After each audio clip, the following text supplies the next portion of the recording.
Hello, everybody. This is John Adolfi with the Lost World Museum. We just got done doing a half-an-hour program on TikTok, and it's interesting the kind of reaction we got to the subject that we were presenting, and that was Noah's Ark. Uh, Let me just say this. The reaction is this.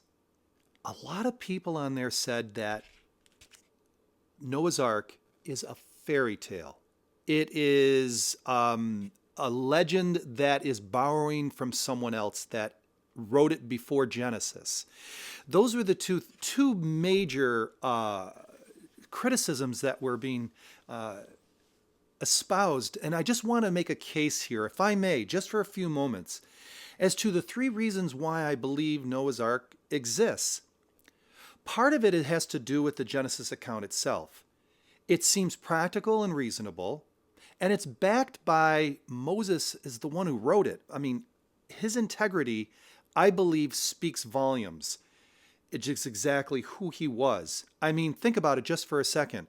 He was the commander to the Egyptian army. This is no slouch, highly educated, very intelligent man, and also second in line to Pharaoh. Now, through circumstances, he had to leave that environment and then went back and freed the slaves, the Jewish slaves, and brought them to the Promised Land. Now, in the process of doing that, approximately 3,500 years ago, he wrote the account of Genesis. And in there, he spoke about Noah's Ark. Now, did he lie about that? Did he get Samaritan texts like the Gilgamesh epic and then just plagiarize it? This is what some are saying. And I have a whole video on that. And I'll just give you like a real quick spoiler alert. And that is that the Gilgamesh epic, their ark is a square, and a square cube in the water, everything dies inside within seconds. Whereas, practically speaking, you have an ark that has a 6-to-1 ratio. A 6-to-1 ratio is about what they use to haul oil across the ocean. It has got a great capacity for storage and stability for that type of cargo transportation. And this ark didn't have point A to point B to get to. It just had to float with the precious cargo that was inside. Now, going beyond Moses, you've got Jesus that comes along and says that this account happened. He refers to Noah as a real person and the flood as a real event. And then you have Peter, Luke, Paul, several years later, that writes about the event. And even Josephus, who's not in the Bible, but beyond Christ, 70 years or so, he writes about it, the antiquity of the Jews. My question is this a huge 1,600-year conspiracy that everyone is lying involved here? And they're all in succession. The other thing that is interesting to me, and this is number two, is the 300 documented, at least 300 documented flood legends throughout the world. Even in Native American legends, there's at least 24 of them in the United States. And interestingly enough, they say that the ark was a canoe or a raft. So, got to understand that when you examine these legends, not all of them agree in every particular to the Genesis account, but there's an awful lot of similarities. Are all of these people groups beckoning back to a single event that took place? And of course, over the course of time, because of culture and whatnot, it was altered slightly. 300 legends throughout the world. To me, that says something. And number three, the eyewitness accounts. There have been two very credible eyewitnesses in the 20th century. George Hagopian, in 1904 and 1906, said that as a boy he stood atop Noah's Ark, and I'll share that story briefly here in just a moment. And Ed Davis in 1943 said that he saw Noah's Ark when he was taken up on Mount Ararat to where it was.